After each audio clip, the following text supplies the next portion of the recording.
They say trauma rewires the brain. But what if, when you woke up, your mind wasn't yours anymore? This story was shared with us by one of our followers. If you've a near-death experience that changed your perspective on life, we'd love to hear it. Check the description below for our email, and we promise to publish your story while keeping your privacy protected. Before we proceed, let me ask you, what would you do if you remembered a past life that held the power to change history? Would you embrace it or run from it? Let me know in the comments below. And don't forget to like, share, and subscribe for more real-life near-death experience and mysteries of the afterlife like this. I used to believe that life followed a logical path, that who you were yesterday determined who you would be tomorrow. I was Mia Caldwell, a 27-year-old woman from Vermont, raised in a Celtic Pagan family that honored nature, spirits, and the whispers of the old world. My life was simple, normal, until the accident. They told me my car flipped twice, that I should have died on impact.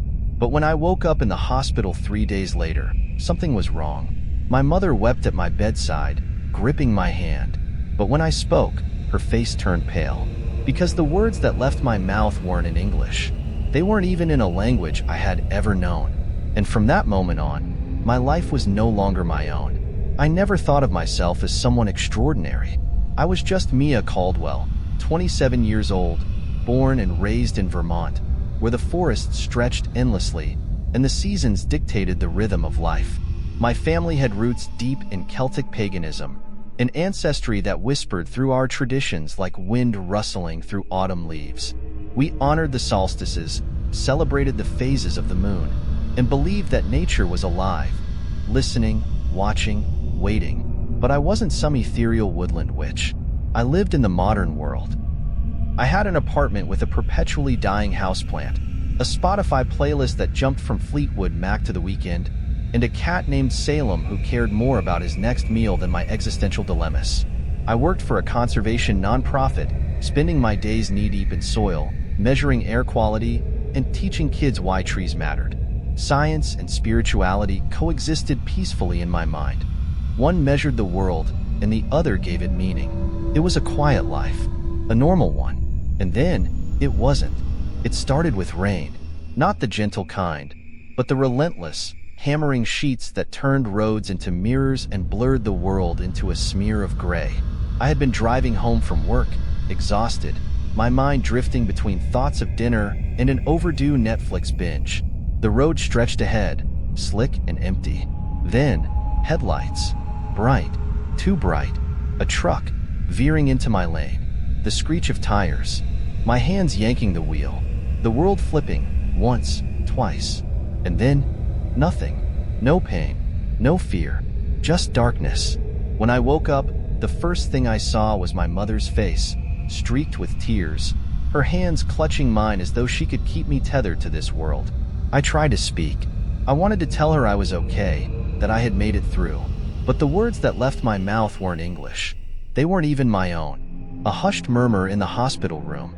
My mother's fingers tightened. "Mia," she whispered, her voice barely above a breath. What did you just say?"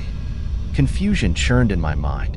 I hadn't felt the words form, hadn't chosen them. They had just appeared.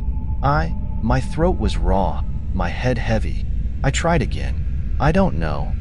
The nurse beside her exchanged a glance with a doctor at the foot of my bed. He stepped forward, his expression unreadable. "Can you repeat what you just said?" I swallowed, my pulse hammering. "I don't even know what I said." The doctor hesitated, then turned to my mother. She spoke in Arabic. A cold chill slid down my spine. "I don't speak Arabic," I said, but they were looking at me like I did. By the second day, the headache started. Not normal headaches, the kind that felt like something inside my skull was shifting, rearranging, and with them came the dreams. Not dreams, exactly. Memories. Memories that didn't belong to me. I saw sand, endless, golden dunes stretching beneath a scorching sun, the scent of spices and smoke, the sound of voices calling in a language I shouldn't have understood, but somehow, I did. I woke up gasping, my sheets damp with sweat, a single phrase echoing in my mind. "Alhamdulillah." I whispered it aloud, and the moment the syllables left my lips, A strange familiarity settled into my bones. It felt right, but how? I had never studied Arabic, never set foot in the Middle East. My life had been forests, rivers, the quiet hum of nature. And yet, this new knowledge, this language, these visions, felt like they had always been there, buried beneath the surface, waiting. Waiting for what? Or worse, waiting for who? I avoided mirrors for a while. It sounds ridiculous, but every time I looked at my reflection, I felt like I was seeing a stranger. I was still Mia Caldwell, same auburn hair, same freckles across my nose, same tired green eyes. But something else was in there too. Something ancient, something watching. My mother noticed. She stopped bringing up the Arabic, but I could see the worry etching itself into her face. I caught her whispering to my father when she thought I was asleep. "She's different," she said. "Not just the language. The way she looks at things, the way she knows things." And she was right. I did know things. A nurse walked into my room one morning, and I instinctively greeted her by name, only to realize I had never met her before. A visitor passed by my door, and a rush of images flooded my mind. A house, a family, a history I had no way of knowing. And then, the writing started. Late at night, when sleep refused to come, I found myself reaching for a pen, my hands moving before my mind caught up. The symbols flowed effortlessly, elegant, precise. Arabic. I didn't even need to translate it anymore. I understood. On the third night, a doctor of Middle Eastern descent saw my notes. His face drained of color. "This," he hesitated, tracing a finger over the words. "This is religious text. Old. Very old." A silence settled between us, heavy as stone. "I've never read the Quran," I said. "I've never studied Islam. I don't even know how I'm writing this." The doctor swallowed, his expression unreadable. Then, softly, he said, "Maybe you're remembering. The hospital released me a week later. Physically, I was fine. Mentally, I wasn't sure anymore. Everything felt off, like a song played half a beat too slow. Familiar places no longer felt familiar. The woods I had loved since childhood now hummed with an energy I couldn't explain. And the whispers, they had started too. Not voices, not exactly, just a feeling, a presence, like someone standing just outside my vision. I found myself drawn to the forest behind my childhood home. It was a place of solace, of grounding. But that night, under the cold glow of the full moon, it felt different, like something was waiting. I knelt in the damp earth, my fingers digging into the soil, searching. For what? I didn't know. Then, without thinking, I spoke. Not in English, not in the tongue of my ancestors, but in flawless, ancient Arabic. The wind stilled. The trees seemed to lean closer. And in that moment, I knew whatever had come back with me wasn't done yet. When I left the hospital, I thought I was coming home. I was wrong. Everything in my childhood home, the creaky wooden floors, the herbal-scented air, the soft glow of candlelight my mother always kept burning, should have felt comforting, safe. But the moment I stepped inside, I felt it, an unease, a wrongness, like something had followed me. Or maybe something had always been waiting. The first night, I barely slept. Every time I closed my eyes, I was somewhere else, a place of heat and stone, the scent of incense thick in the air, the sound of whispers just beyond my reach. But the second night, the whispers stopped being dreams. The name in the dark, it started at 3:06 a.m. A voice, low, insistent, speaking in Arabic. "Mia, wake up." I bolted upright, my breath caught in my throat. The room was still. Moonlight spilled in through my window, casting shadows against the walls. My heart pounded. I was alone. I told myself it was nothing, a dream, a fragment of my mind still healing. But then, the whisper came again. "Wake up, Mia." This time, it wasn't just sound. It was pressure, something heavy curling around my ribs, pressing against my skin like a presence unseen. And worse, I understood it, not just the words, the meaning. Whoever, or whatever, was speaking to me knew me, and it wanted me to listen. By the fourth night, I stopped fighting it. I let the whispers pull me under. And what I saw was not my life. It was hers. I stood in the middle of a grand hall, ancient, with towering columns and walls carved with intricate script. The air smelled of dust and old paper, of ink and something burning. Men in flowing robes surrounded me, their voices a mix of reverence and urgency. "She has the knowledge," one of them said. "She has the words." I turned, catching my reflection in a polished bronze shield. But it wasn't me. She was younger, dark-haired, eyes lined with kohl, dressed in fabrics that shimmered like liquid gold. And in her hands, my hands, she held a book, bound in leather, etched with symbols older than time. A sacred text. I didn't just see her memories. I was her.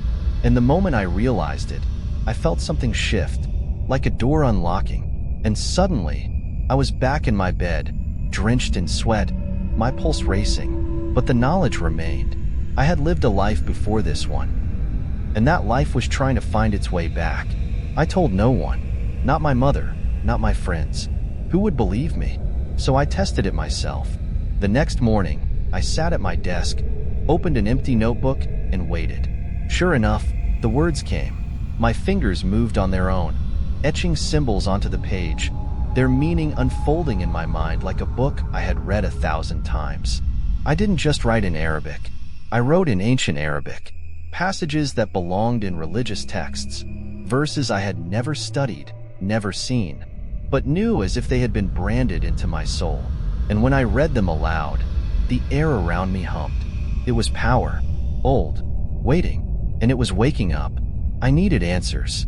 I searched for scholars, historians, anyone who could tell me what was happening. That's how I found Dr. Yusuf Rahman. He was a professor of Middle Eastern history, a man who had dedicated his life to translating ancient texts. When I sent him an email with a passage I had written, his response came within hours. "We need to meet." Immediately. When I arrived at his office, he was already waiting, his expression unreadable. He handed me the paper I had sent him. "This," he said, tapping the text, "is impossible." I swallowed hard.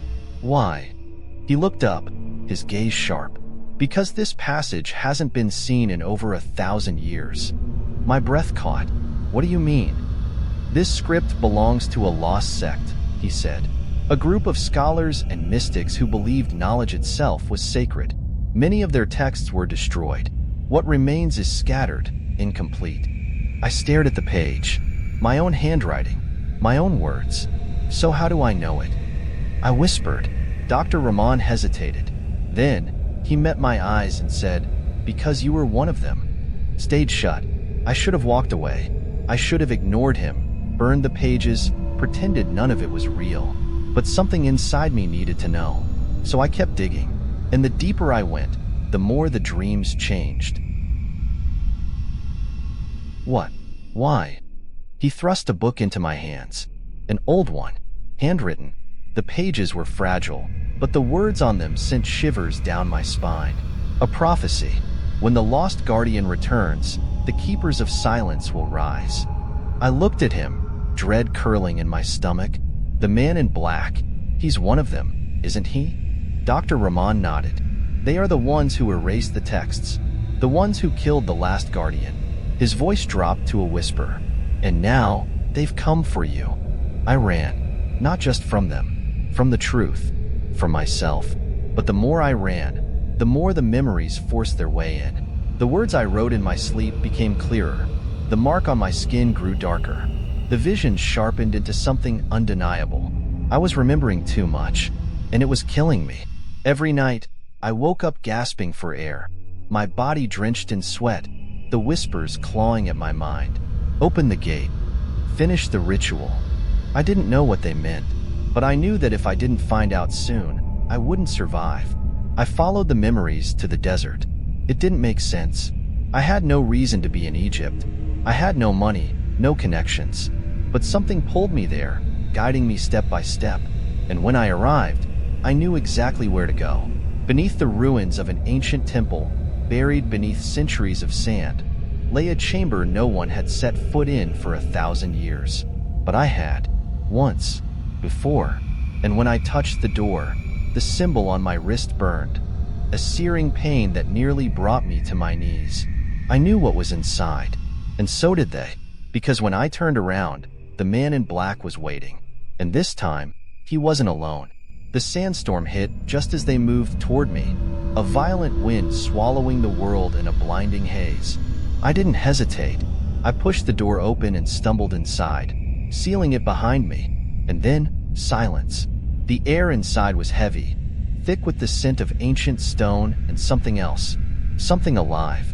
In the center of the room stood a pedestal, and on it, the book, the one I had seen in my dreams, the one I had died protecting.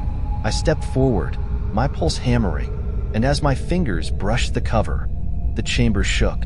A whisper curled through the air, ancient and familiar. "You have returned," I gasped, stumbling back, because the voice wasn't coming from the book. It was coming from inside me, and in that moment, I understood. I wasn't just remembering. I was awakening. The last guardian wasn't just a memory. She was me. The moment my fingers touched the book, the chamber trembled. Dust rained from the ceiling. The stone walls groaned like something ancient had just woken up. And beneath my fingertips, the leather cover was warm. Not like paper, but like flesh. A heartbeat pulsed beneath my palm. I yanked my hand away. The book whispered, not in sound, but in thought. Words that were not my own flooded my mind. Verses in ancient Arabic, stories of forgotten scholars, warnings of knowledge so powerful it had to be buried beneath centuries of sand. I couldn't breathe. My pulse pounded in my ears. Then, I heard them, the keepers of silence, the men in black. They were inside the temple, and they were coming for me. Never have opened, I grabbed the book and ran. The chamber trembled harder. Cracks splintered across the stone walls. The entire temple was collapsing. Footsteps thundered behind me, sharp, purposeful. The keepers were close. I reached the entrance just as a hand clamped around my wrist. Cold, too strong. I screamed, twisting free, but another keeper grabbed my arm. His hood fell back, revealing a face I recognized. Not from this life, from my past. "You stole what was never meant to be found," he said, his voice thick with fury. His eyes were black, not dark, black, like a void, like a man who had given up his soul for the sake of silence. I struggled, but he was too strong. The book slipped from my fingers, hitting the sand. And then, the temple roared. Not a collapse, not an earthquake. A voice, one that came from the walls, the stone, the very earth beneath us. "She has returned." The keeper's grip loosened for half a second. It was all I needed. I wrenched free, snatched the book, and ran.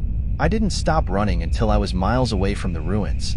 By the time I collapsed in the sand, gasping for air, the sky was black with night. The stars above me felt wrong, like they were watching. The book burned against my skin. My wrist throbbed where the mark had been carved into me. And deep in my gut, I knew. I had started something I couldn't stop. The knowledge inside me was waking up, and so were the forces that had tried to bury it. I found refuge in an abandoned village, nothing but crumbling clay houses and a well that had long since dried up. But I wasn't alone. As I built a fire, I felt him before I saw him. A man, dressed in worn desert robes, standing just beyond the firelight. Not a keeper, but not entirely human either. His eyes glowed, gold like molten metal, ancient, knowing. I reached for the book. "Who are you?" He smiled. "The last of those who remember." He stepped closer. The fire flickered. "You have done what no one else has," he said. "You found the book. You awakened the knowledge. But do you know what comes next?" I swallowed hard. "Tell me." He crouched beside me, his voice barely above a whisper. "The ritual." The words sent a shiver through me. "What ritual?" "The one that was never finished," he said. "The one you died protecting." A lump formed in my throat. "Then why am I back?" His golden eyes darkened. "Because this time, you must finish it. The ritual could only be performed once. It was never meant to be attempted again. But the keepers had interfered. They had killed the last guardian, me, before it could be completed. Now, with the book in my hands again, the power was rekindling. The scholar led me deep into the desert, to a place where the sand felt different, heavier, older. "The gate of the forgotten," he whispered. "The last threshold." It wasn't a door. It was a wound in reality. A place where the physical and the unseen blurred. A place that could only be opened by someone who had been here before. And that was me. Warning, I didn't get to finish the ritual. Not yet. Because before I could step forward, the sky ripped open. A storm, but not of wind or rain. Of voices. The keepers were here. But this time, they weren't hiding in shadows. They stood atop the dunes, dozens of them, robes whipping in the wind, and in their hands, flaming brands of dark fire. Their leader stepped forward, the one who had grabbed me before, the one whose black eyes saw beyond time. "You have done enough," he called out. "The past is dead. You must let it stay buried." I clenched my fists. I was buried, and yet, here I am. A ripple of something unnatural passed through the air. The fire between us dimmed, and then he whispered words that chilled my soul. "You do not know what you are about to release." The choice: I could walk away. I could leave the book in the sand, let the keepers take it back to its grave. Or I could finish what I started, what she started, the woman I used to be, the guardian who had died trying to protect something the world was never supposed to forget. My pulse pounded. The mark on my wrist burned. The scholar at my side placed a hand on my shoulder.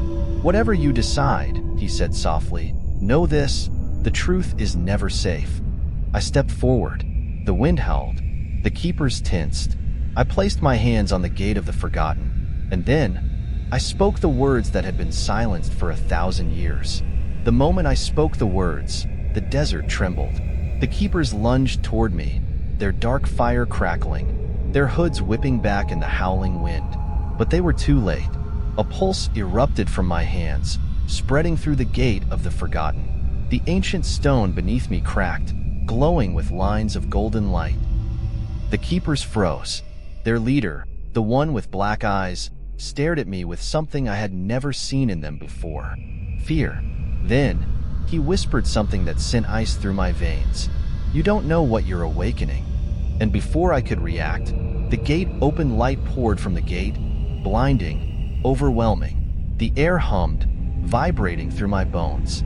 Then, the memories hit me all at once. Not flashes, not fragments. The full weight of my past life crashed into me like a tidal wave. I remembered everything. I was her, the last guardian, the one who had died protecting the words of the first scholars. Knowledge so powerful, so dangerous, that it had been buried beneath time itself. And now, I knew why the keepers had hunted me then, why they feared me now. This wasn't just about a book. This was about what the book could do, what the ritual would unleash. The scholar beside me fell to his knees, whispering prayers under his breath. The keepers stood frozen, watching in horror, because from the gate, something was coming through. A voice, soft at first, then louder. Dozens, hundreds, thousands of voices. The whispers of those who had been erased from history, the scholars who had been silenced, the knowledge that had been hidden away for centuries. And as I stood there, trembling, I realized I wasn't the only one who had returned. The keepers had spent centuries trying to keep the past buried, and I had just unleashed it all at once. The leader of the keepers moved first. With a flick of his hand, the dark fire surged forward, aiming for the gate, trying to seal it shut. I reacted before I could think. I raised my hands, and the power inside me answered. Golden light collided with the darkness, a shockwave ripping through the sand, sending keepers flying. The scholar beside me shouted something, but his voice was drowned in the storm of power. The desert was coming apart, and at the center of it all me. Knowing the truth hit me like a dagger to the chest. I had two choices.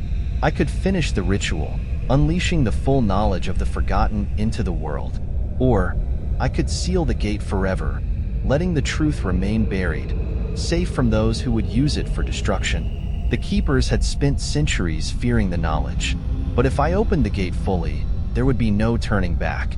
Was the world ready for this? Was I? The sandstorm roared, voices crying out from beyond the gate. The golden light pulsed in my hands, waiting for my command. I took a deep breath, and I made my choice. I turned to the keepers.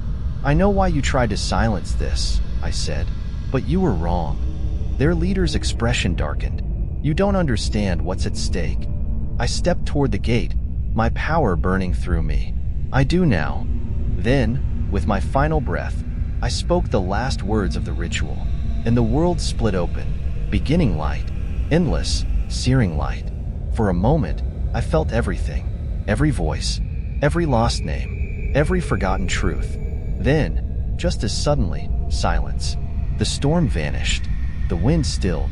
The keepers fell to their knees, their fire snuffed out, and the gate was gone. The book in my hands disintegrated into dust. The mark on my wrist faded. I gasped, staggering back.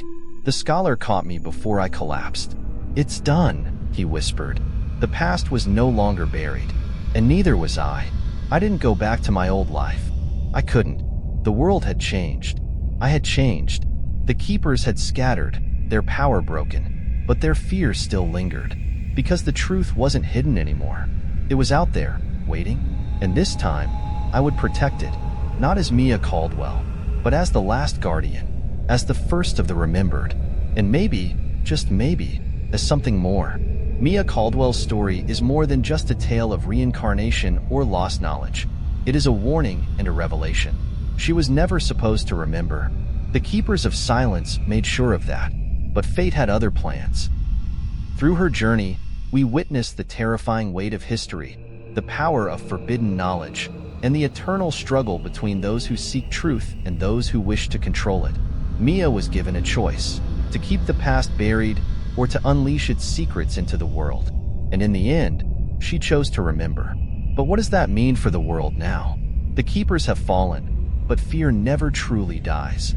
Somewhere, in the shadows, new forces may rise to silence the truth once more. And Mia, now the last guardian of the forgotten, must live knowing that knowledge is both a gift and a curse. The question is no longer who was Mia Caldwell? The question is, now that the truth is free, what comes next? Because some doors, once opened, can never be closed again. What would you do if you remembered a past life that held the power to change history? Would you embrace it or run from it? Let me know in the comments below. And if you enjoyed this story, don't forget to like, share, and subscribe for more thrilling mysteries. If this story moved you, please like, share, and subscribe to the Afterlife Chronicles. Your support helps us share more incredible near-death experiences and supernatural revelations. Do you believe in life after death? Share your thoughts in the comments below, and let's explore these mysteries together.